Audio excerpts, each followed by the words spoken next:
নমস্কার, আমি দেবেশ সরকার, ব্যারাকপুর রাষ্ট্রগুরু সুরেন্দ্রনাথ কলেজের সংস্কৃত বিভাগের একজন শিক্ষক। আজকে আমি বিএ জেনারেল কোর্সের সেমিস্টার 2 এর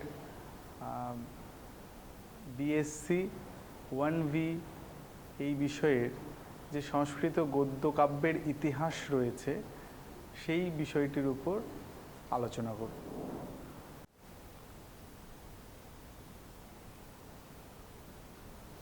পৃথিবীতে যে সমস্ত প্রাচীন ভাষা রয়েছে সেই ভাষাগুলির মধ্যে অন্যতম প্রাচীন ভাষা হচ্ছে সংস্কৃত।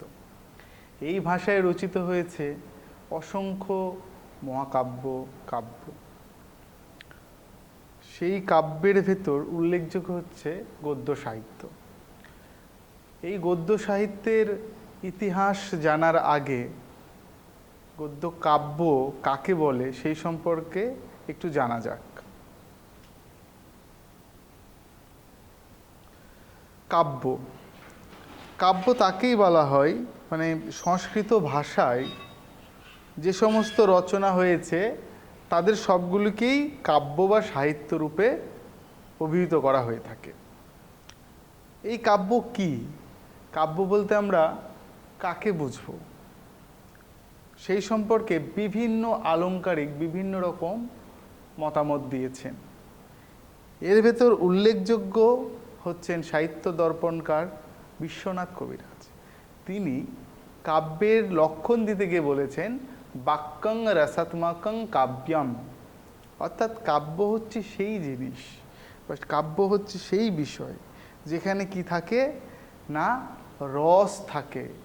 কোথায় তো রস থাকে না, যে বাক্যে রস থাকে সেই বাক্যকেই বলা হয়ে থাকে কাব্য। ঠিক আছে। আবার কোনো মনীষ কোনো আলংকারিক বলেছেন যে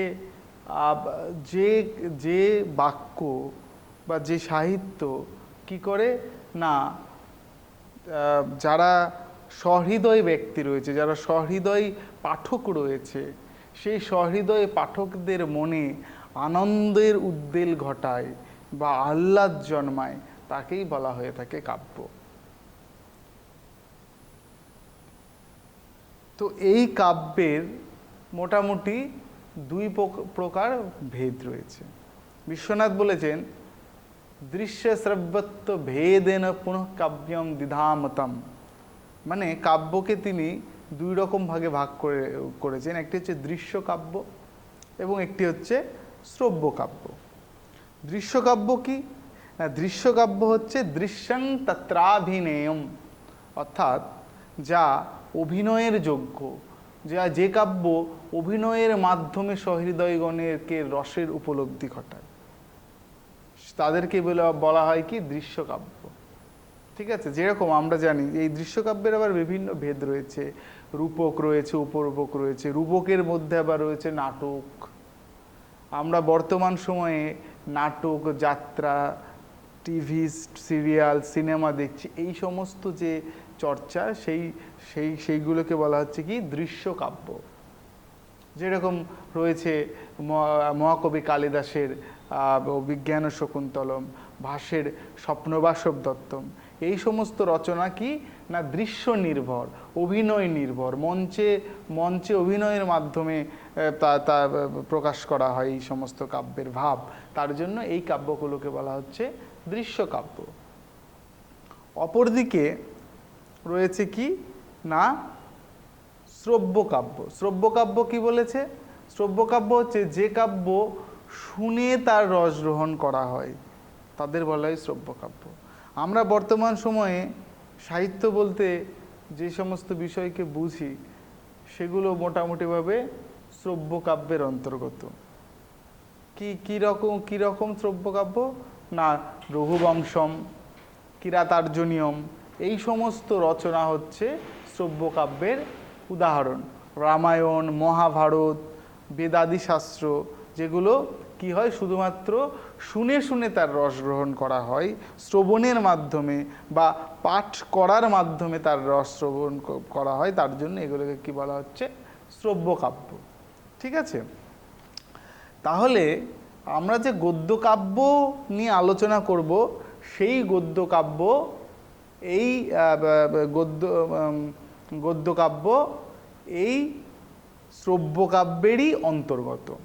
এই শ্রব্যকাব্যের তিনটি উপধারার কথা আমরা পাই মোটামুটিভাবে। একটি হচ্ছে পদ্যকাব্য, একটি চম্পুকাব্য এবং একটি গদ্যকাব্য। পদ্যকাব্য কি সম্পর্কে কি বলেছেন? পদ্যকাব্য হচ্ছে ছন্দবদ্ধ পদং পদ্যম, অর্থাৎ যে রচনাগুলি ছন্দাকারে অর্থাৎ ছন্দের মাধ্যমে যে পদগুলিকে ব্যবহার করা হয়েছে তাদেরকেই বলা হচ্ছে পদ্য। যেমন হচ্ছে রঘুবংশম, মহাকবি কালিদাসের রঘুবংশম, ভারবীর কিরাতার্জনীয়ম, এই সমস্ত রচনা, এগুলোকে বলা হচ্ছে পদ্যকাব্য। চম্পুকাব্য কি না, চম্পুকাব্য হচ্ছে চম্পুকাব্য বা মিশ্র কাব্যও বলা হয়, চম্পুকাব্যকে মিশ্র কাব্য বলা হয়ে থাকে। চম্পুকাব্য কি না, গদ্য পদ্যময়ীং কাব্যং চম্পুকাব্যম। কি বলেছে না, যেই কাব্যে গদ্য থাকবে আবার পদ্য থাকবে, এই সংমিশ্রণে যে কাব্যগুলি রচনা হয়েছে সেগুলোকে কি বলা হচ্ছে না, সেই রচনাগুলিকেই বলা হচ্ছে চম্পুকাব্য। চম্পুকাব্যের উদাহরণ কি, ত্রিবিক্রম সুরীর নলচম্পু। ঠিক আছে, এরপরে আমরা আসব কি না গদ্যকাব্য।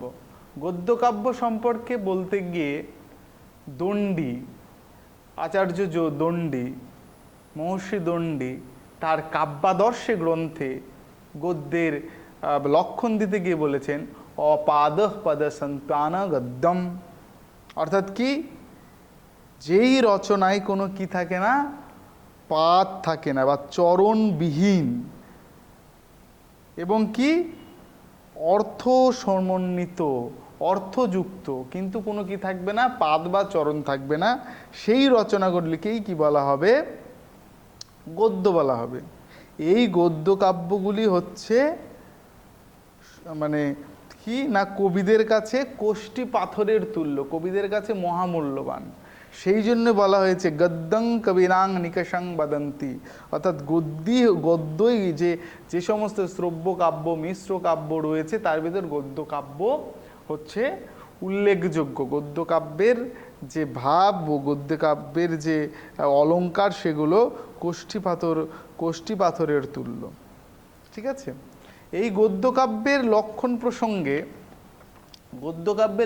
প্রসঙ্গে বিশ্বনাথ কবিরাজ কি বলেছেন, তার সাহিত্য দর্পণ গ্রন্থে তিনি বলেছেন বৃত্তবন্ধ বন্ধোজ্জিতং গদ্যম, অর্থাৎ কি গদ্য কি না, বৃত্তবন্ধ বর্জিতং।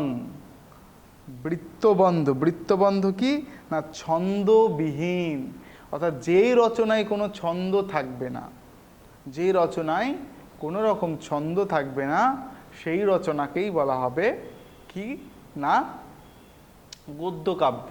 আমরা জানি যে যে সমস্ত পদ্য কাব্য রয়েছে সেগুলি ছন্দের দ্বারা রচনা হয়, বিভিন্ন রকম ছন্দ রয়েছে, সেই ছন্দগুলিরকে নিয়েই পদ্য সাহিত্য রচনা হয়। কিন্তু গদ্য কাব্য ছন্দবিহীন, যে সমস্ত ছন্দবিহীন রচনা রয়েছে সেগুলোকে কি বলা হয় না গদ্য কাব্য বলা হয়। এই অগ্নিপুরাণ মতে এই গদ্য কাব্যকে 5টি ভেদ করা হয়েছে, 5টি ভাগে ভাগ করা হয়েছে। কি কি না, আখ্যায়িকা, কথা, খণ্ডকথা, পরিকথা, কথালিকা। এই 5টি ভেদের মধ্যে উল্লেখযোগ্য ভেদ হচ্ছে কথা এবং আখ্যায়িকা। বাকি যে সমস্ত খণ্ডকথা, পরিকথা বা কথালিকা রয়েছে সেগুলির সংখ্যা খুবই কম। এগুলির মধ্যে আখ্যায়িকা এবং কথা, এই আখ্যায়িকা এবং কথা শ্রেণীর যে সমস্ত কাব্য রয়েছে সেগুলোই মোটামুটিভাবে অধিক পরিমাণে দেখা যায়।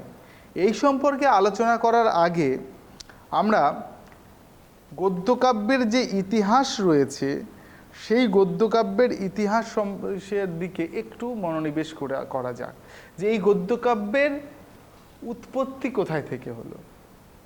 আমরা জানি যে আমাদের সংস্কৃত সাহিত্য তথা পৃথিবীর সবচেয়ে প্রাচীন সাহিত্য হচ্ছে ঋগ্বেদ। এই ঋগ্বেদ এবং ঋক, সাম, যজু, অথর্ব এই বেদাদি এবং তৎপরবর্তীকালে উপনিষদ এবং রামায়ণ, মহাভারত এই শাস্ত্রগুলি মূলত পদ্যে রচিত হয়েছে। পদ্যের প্রাধান্য পাওয়া যায়, কিন্তু কৃষ্ণ যজুর্বেদে এবং অথর্ব বেদে কিছু গদ্যের ব্যবহার লক্ষ্য করা যায়। বিভিন্ন বেদের বিভিন্ন ব্রাহ্মণ গ্রন্থে এবং আরণ্যক উপনিষদেও সামান্য কিছু রচনা পাই, যেগুলো কিসে রচিত না গদ্যে রচিত, যদিও তার মুখ্য ভাগই রয়েছে পদ্য। মাঝে মাঝে কিছু কথোপকথন রয়েছে পরস্পরের সঙ্গে, যেগুলো গদ্যে রচনা করা হয়েছে। এর পরবর্তী সময়ে আমরা মহাভারতেও কিছু গদ্যের অংশ দেখতে পাই, যদিও সেগুলো হয়তো পরবর্তী সময়ে সংযোজিত বলে সমালোচনা করা হয়ে থাকে। এবং আমরা রামায়ণ মহাভারতের পরবর্তী যে যুগ রয়েছে, যেখানে বিভিন্ন ব্যাকরণ গ্রন্থ এবং পুরাণাদি গ্রন্থে রচনা করা হয়েছে, সেগুলোতে আমরা গদ্য রচনার ব্যাপ্তি দেখতে পাই। যেমন পাণিনি তার অষ্টাধ্যায়ী গ্রন্থে যে সূত্রগুলি শিক্ষার্থীদের দিয়েছেন, সেগুলোর সূত্রের যে ভাষ্য, সেই ভাষ্য রচনা কিন্তু গদ্যকারেই হয়েছে, গদ্যতেই সেই ভাষ্যগুলি রচনা হয়েছে। চরক এবং সুশ্রুতের যে চিকিৎসক ছিলেন, সেই চিকিৎসা বিজ্ঞানের যে সমস্ত গ্রন্থ তারা রচনা করেছিলেন, সেগুলোতেও গদ্যের নিদর্শন পাওয়া যায়। ঠিক আছে? তাছাড়া সংস্কৃত গদ্যের আরও বিভিন্ন রকম নিদর্শন পরবর্তী সময়ে পাই, যেরকম বিভিন্ন শিলালেখ যেগুলো ছিল তৎকালীন সময়ে, যেরকম হরিসেনের সমুদ্রগুপ্তের এলাহাবাদ প্রশস্তি ছিল, বা আরও যে সমস্ত শিলালিপিগুলো ছিল যেমন নাসিক প্রশস্তি, সেই সমস্ত লেখাগুলি কিন্তু কি হতো, মূলত গদ্যের মাধ্যমেই লেখা হতো। এবং তার পরবর্তী সময়ে আমরা দেখতে পাই গদ্যের ব্যবহার আরও ধীরে ধীরে উন্নত হতে থাকে। আমরা জানি সায়নাচার্যের বেদভাষ্য, ব্রহ্মসূত্রের সাংকর ভাষ্য, মীমাংসা সূত্রের সবর ভাষ্য, মনুসংহিতার মেধাতিথি ভাষ্য প্রভৃতিও কিন্তু গদ্যেই রচনা করা হয়েছে। অর্থাৎ যে সমস্ত ভাষ্য রচনাগুলি দেখা যায়, সেগুলো কিন্তু গদ্যাকারেই আমরা দেখতে পাই। এছাড়াও ভাষ্যকার পতঞ্জলি তার গ্রন্থে কি করেছেন না, 3টি গদ্যকাব্যের কথা উল্লেখ করেছেন: বাসবদত্তা, সুমনোত্তরা এবং ভৈমরথী। যদিও এই 3টি গদ্যকাব্যের অস্তিত্ব পাওয়া যায় না। বাসবদত্তা নামক একটি গ্রন্থ পাওয়া যায়, যেটি সুবন্ধুর রচনা, যদিও মহাভাষ্যকার পতঞ্জলি কিন্তু সেই রচনা সুবন্ধুর বলে দাবি করেননি। এছাড়া পরবর্তী সময়ে বিভিন্ন বৃহৎ কথা সাগর, তন্ত্রাখ্যায়িকা ইত্যাদি গ্রন্থের নাম আমরা পাই গল্প সাহিত্যের ইতিহাসে। তবে এই সমস্ত নাম ছাড়িয়ে আমরা প্রথম পূর্ণ গদ্য কাব্যকার হিসাবে যার নাম পাই, তিনি হচ্ছেন সুবন্ধু, তার লেখা বাসবদত্তা। এবং আরও কয়েকজন বিখ্যাত গদ্য সাহিত্যকার রয়েছেন। তিনি হচ্ছেন দণ্ডির পরবর্তী সময়ে রয়েছেন বাণভট্ট। আমরা সেই সব নিয়ে আস্তে আস্তে আলোচনা করব। এই আলোচনার আগে আমরা দেখলাম যে গদ্য সাহিত্যের যে 5 প্রকার ভেদ রয়েছে, সেই 5 প্রকার ভেদের মধ্যে উল্লেখযোগ্য হচ্ছে কথা এবং আখ্যায়িকা। এই কথা এবং আখ্যায়িকা কি, সেই বিষয়ে একটু বোঝা যাক। কথা এবং আখ্যায়িকার দুটি প্রকৃষ্ট উদাহরণ হচ্ছে বাণভট্টের হর্ষচরিত এবং কাদম্বরী। হর্ষচরিত হচ্ছে আখ্যায়িকা শ্রেণীর কাব্য এবং কাদম্বরী হচ্ছে কথা শ্রেণীর কাব্য।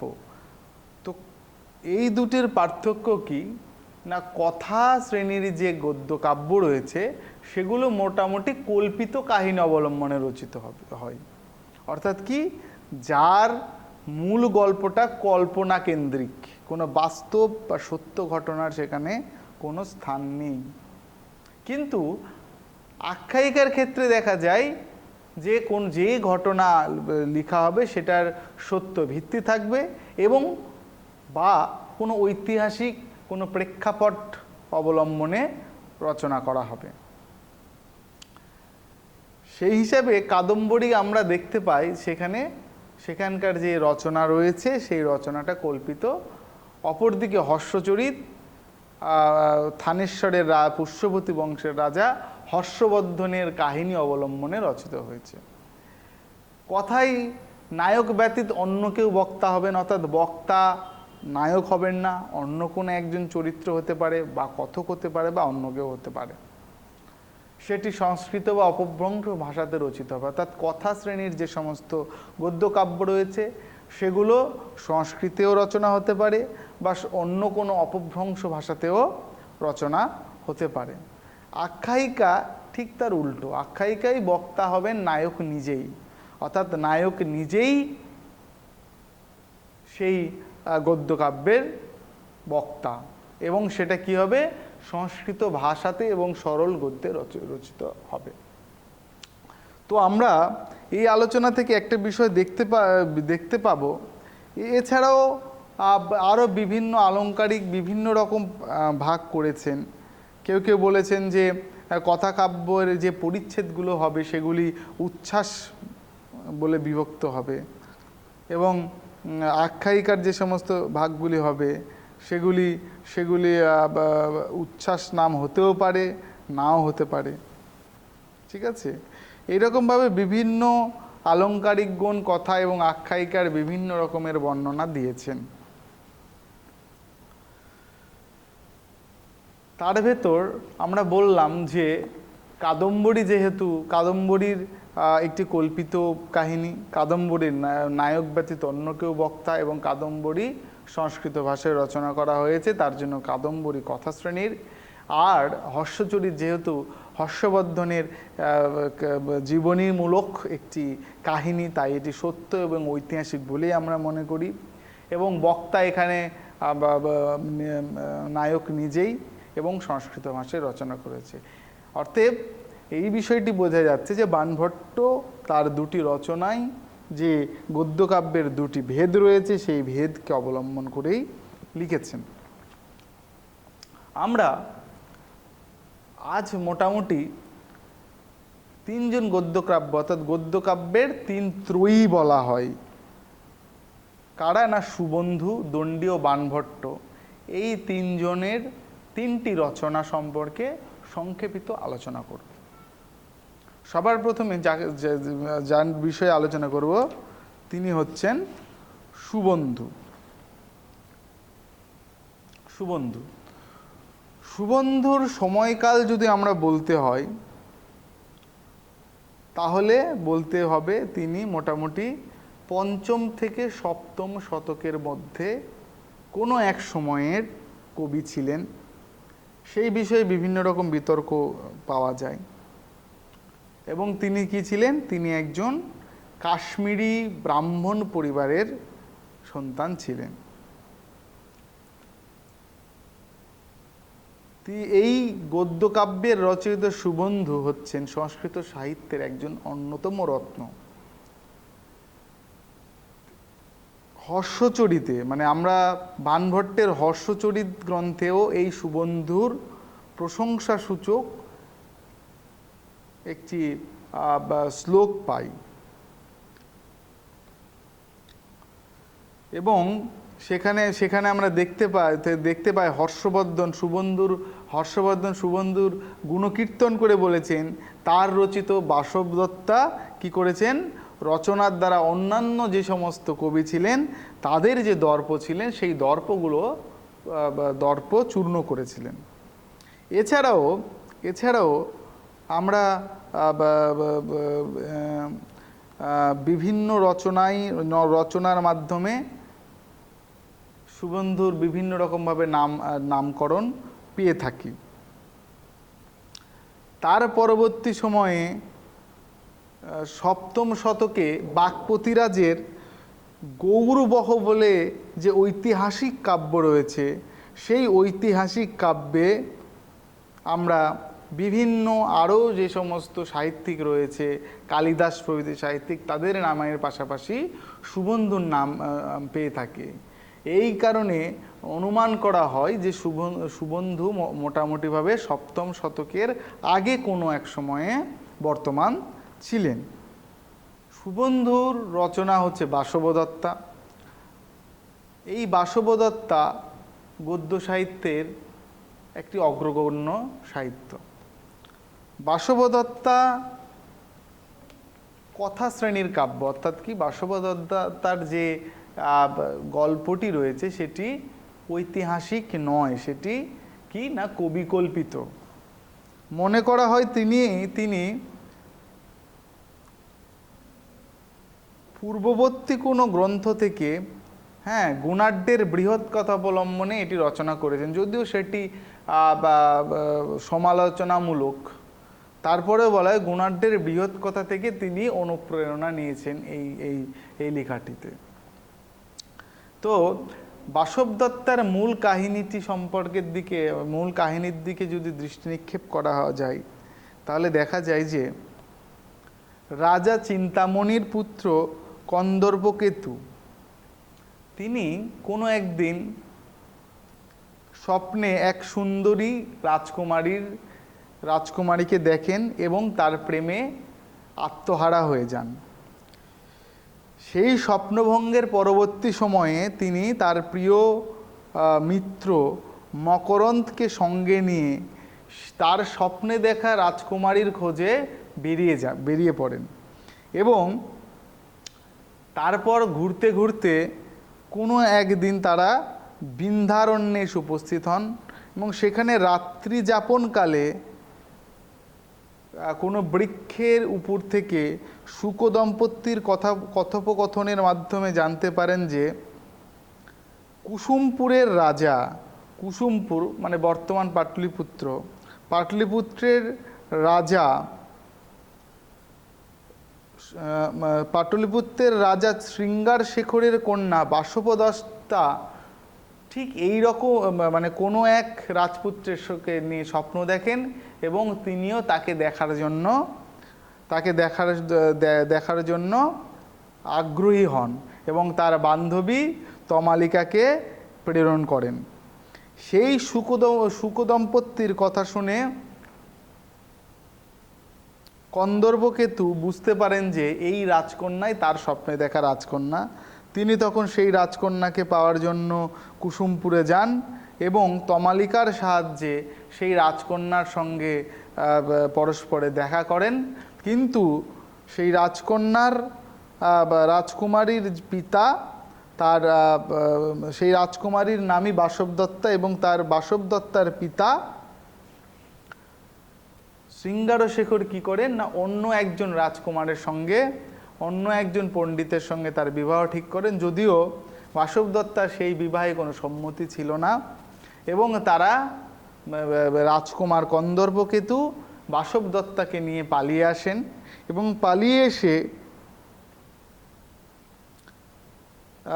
কোনো একটি বনের ভিতর এসে উপস্থিত হন।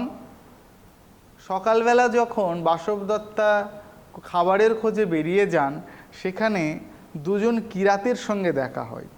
সেই দুজন কিরাত বাসবদত্তার রূপে মুগ্ধ হন এবং মুগ্ধ হয়ে বাসবদত্তাকে পাবার জন্য দুজনে পরস্পরে যুদ্ধে লিপ্ত হন এবং দুজনেই মারা যান।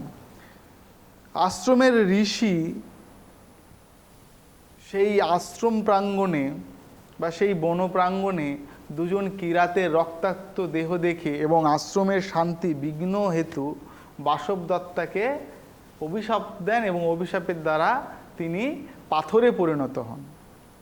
অপরদিকে কন্দর্পকেতু যখন সকালে ঘুম থেকে উঠে বাসব দত্তাকে না দেখতে পান, তখন তিনি তাকে চারিদিকে খুঁজে না দেখতে পেয়ে তিনি মৃত্যুবরণ করতে উদ্যত হন। এই সময় দৈববাণীর মাধ্যমে তিনি জানতে পারেন যে বাসব দত্তার সঙ্গে তার মিলন হবে এবং তিনি বাসব দত্তাকে খুঁজতে যখন বনের বিভিন্ন প্রান্তরে ঘুরতে থাকেন, তখন একটি পাথরের মূর্তি দেখতে পান। সেই মূর্তিটি দেখতে অনেকটা বাসব দত্তার মতো এবং কন্দর্পকেতু যখন সেই পাথরের মূর্তিটিকে স্পর্শ করেন, তখন পাথরের মূর্তিটি থেকে বাসব দত্তা বেরিয়ে আসেন এবং দুজনের মিলন ঘটে। এই হচ্ছে বাসব দত্তা গল্পের মূল কাহিনী, যেটি সুবন্ধুর রচনা। বাসব দত্তার এই রচনার পরবর্তী সময়ে বিভিন্ন টিকা রচনা হয়েছে, টিকা টিপ্পনী রচনা হয়েছে। তার ভিতর জগদ্ধত্তকৃত তত্ত্বদীপিনী আর প্রভাকরকৃত চূর্ণিক হচ্ছে উল্লেখযোগ্য। এই সুবন্ধুর যে রচনাভঙ্গি, সেই বচনভঙ্গি দুর্বোধ্য হলেও সুলভ এবং বৈদগ্ধ্যের জন্য তিনি কবিরাজ উপাধি পেয়েছিলেন এবং তার রচনার ভিতর বিভিন্ন ছন্দ, বিভিন্ন অলঙ্কার প্রভৃতির গভীরভাবে আমরা দেখতে পাই। তিনি একাধারে রামায়ণ, মহাভারত, পুরাণ, বিভিন্ন শাস্ত্রের যে পণ্ডিত ছিলেন, সেগুলিও তার এই রচনার মাধ্যমে প্রকাশ পায়। এরপরে যা আমরা আলোচনা করব দণ্ডী। দণ্ডী হলেন সংস্কৃত সাহিত্যের আরও একজন অন্যতম কবি। তিনি ঠিক কোন সময়ে ছিলেন সেটা বোঝা যায় না, তবে মোটামুটিভাবে বলা যায় তিনি সপ্তম শতকের কোনো এক সময়ে বর্তমান ছিলেন এবং পল্লবরাজ নরসিংহবর্মার রাজসভায় তিনি রাজমহিষী হিসাবে নিযুক্ত ছিলেন। তিনি যে তিনটি রচনা, তার বিখ্যাত রচনাগুলি হচ্ছে দশকুমার চরিত, কাব্যাদর্শ এবং অবন্তী সুন্দরী কথা।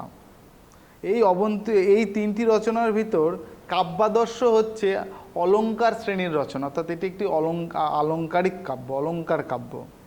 আমরা তার দশকুমার চরিত এই গদ্য কাব্যটি নিয়ে সামান্য আলোচনা করব। দশকুমার চরিত দণ্ডির যতগুলি রচনা আছে তার ভিতর দশকুমার চরিত হচ্ছে দণ্ডির একটি স্বার্থক সৃষ্টি। তিনি এই দশকুমার চরিত হচ্ছে আখ্যায়িকা শ্রেণীর গদ্যকাব্য। আখ্যায়িকা শ্রেণীর কারণ কি, এখানে কিছু ঐতিহাসিক প্রেক্ষাপট আমরা পাই। এই দশকুমার চরিত দুটি ভাগে বিভক্ত, একটি হচ্ছে পূর্ব পীঠিকা এবং একটি উত্তর পীঠিকা। প্রথমার্ধে 5টি, দ্বিতীয়ার্ধে 8টি উচ্ছ্বাস রয়েছে। তবে এই গ্রন্থের সমস্ত রচনাই যে দণ্ডির রচনা তা বলা যায় না। বলা হয় যে পরবর্তী সময়ে অন্য কোনো কবির দ্বারা এই দশকুমার চরিত রচনা হয়ে থাকবে। দশকুমার চরিতের নামকরণ থেকেই আমরা বুঝতে পারি এখানে 10 জন কুমারের কাহিনীর কথা বলা হয়েছে। 10 জন কুমার কারা? 10 জন কুমার হচ্ছে মগধরাজ যে রাজহংস, সেই রাজহংস মালবরাজ মানসারের কাছে পরাজিত হয়ে সপত্নী মন্ত্রীদের সহযোগে কি করে না, বিন্ধ্যারণ্যে অবস্থান করেন। এই বিন্ধ্যারণ্যে অবস্থানকালে তার একটি পুত্র সন্তান হয়, তার নাম রাজবাহন, এবং অপর যে মন্ত্রী রয়েছে সেই মন্ত্রীদের 7 জন পুত্র এবং রাজহংসের মগধরাজ রাজহংসের বন্ধু মিথিলারাজ প্রহর বর্মার 2 পুত্র। এই মোট 10 জন কুমারের কাহিনী অবলম্বনে এই দশকুমার চরিত রচিত। সেই দশকুমার চরিতের 10 জন কুমারের নাম হচ্ছে রাজবাহন, মিত্রগুপ্ত, মন্ত্রগুপ্ত, প্রমিতি, বিশ্রুত, উপহার বর্মা, অপহার বর্মা, পুষ্পভব, অর্থপাল এবং সমদত্ত। এই 10 জন কুমার যখন তারা প্রাপ্তবয়স্ক হয় তারা দিগ্বিজয়ে বেরোয়, এবং দিগ্বিজয়ে বেরোনোর পর কোনো একদিন যখন সব বন্ধুরা 10 জন কুমারী ঘুমিয়েছিল, সেই সময় রাজবাহন কিরাতবেশী এক ব্রাহ্মণকে সাহায্য করার জন্য পাতালে প্রবেশ করে। ঘুম থেকে উঠে অপর যে 9 জন রাজকুমার তারা কুমার তখন তারা রাজবাহনকে দেখতে না পেয়ে তারা তাকে খোঁজার জন্য এই 9 জন বিভিন্ন দিকে চলে যায়। এরপর কিরাতরূপী ব্রাহ্মণকে পাতাল রাজ্যের রাজা করার পর রাজবাহন ফিরে এসে তার বন্ধুদেরকে না দেখতে পেলে তখন তারা কি করে তারা না দেখতে পাওয়ার ফলে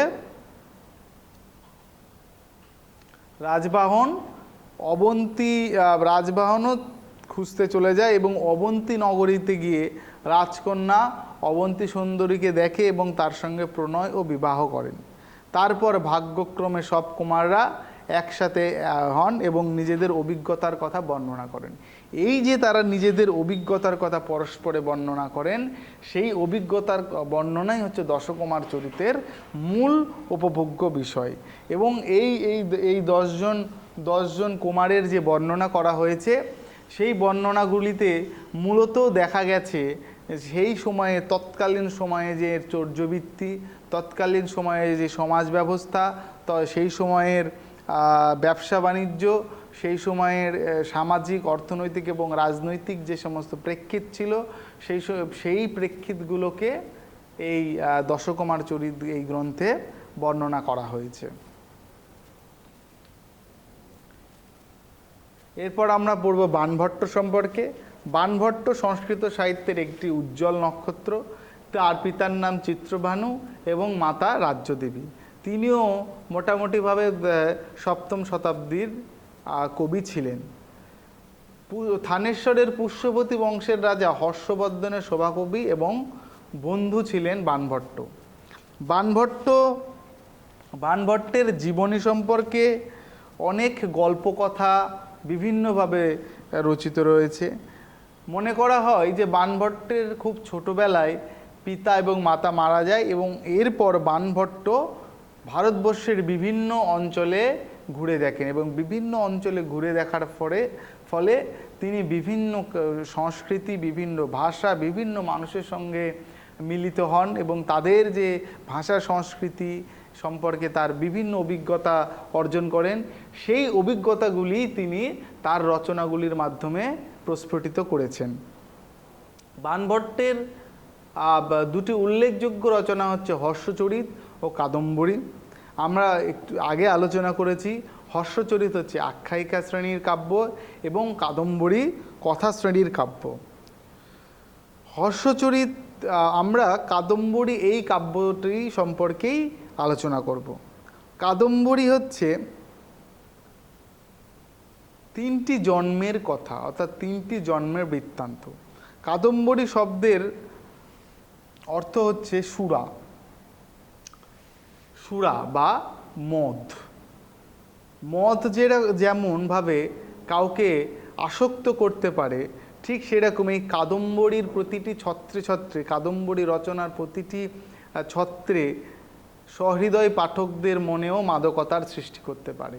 তার জন্যই এই গ্রন্থটির নাম হয়েছে কাদম্বরী। যদিও কাদম্বরী নামকরণের পেছনে গল্পের একজন নায়িকা কাদম্বরীর ভূমিকা রয়েছে, তারপরেও এই গদ্যকাব্যের যে ছত্রে ছত্রে মাদকতা রয়েছে, অলঙ্কারের মাদকতা, ছন্দের মাদকতা, ভাষাশৈলীর মাদকতা, রীতির মাদকতা, গুণের মাদকতা, সেই মাদকতার জন্যই এই গ্রন্থের নামকরণ রয়েছে কাদম্বরী।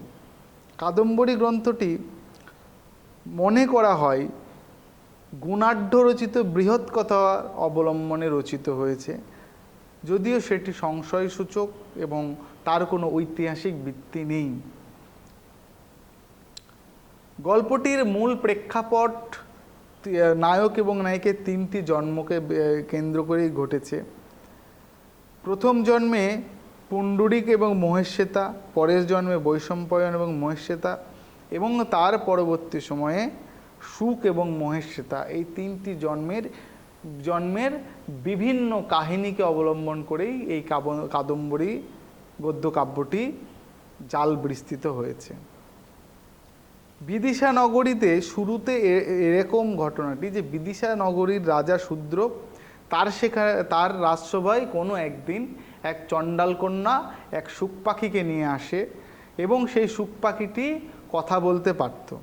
সেই শুক পাখিটি তার পূর্বজন্মের বৃত্তান্ত জাবালি মুনির কাছ থেকে অবগত হয়েছিলেন, এবং জাবালি মুনির কাছ থেকে অবগত হওয়া যে পূর্বজন্মের বৃত্তান্ত, সেই বৃত্তান্তটি শূদ্রকে রাজসভায় বলেন। সেই আলোচনায় সেই গল্প কাহিনী হচ্ছে কাদম্বরী। কি না, এই শুক পাখি তার পূর্ববর্তী জন্মে কি ছিলেন না, মহারাজ তারাপীরের রাজকুমার চন্দ্রাপীর ছিলেন। চন্দ্রাপীর এবং তার বন্ধু বৈশম্পায়ন তাদের যে দেশভ্রমণ, এবং দেশভ্রমণে গিয়ে মহেশ্বেতা এবং কাদম্বরীকে দেখে তাদের প্রেম, তাদের রূপের বর্ণনা, তাদের প্রণয়ের বর্ণনা, তাদের পূর্ববর্তী জীবনের বর্ণনা এই কাদম্বরী মহাকাব্যে আরও বিভিন্নভাবে বিভিন্ন গল্পাকারে প্রস্ফুটিত হয়েছে।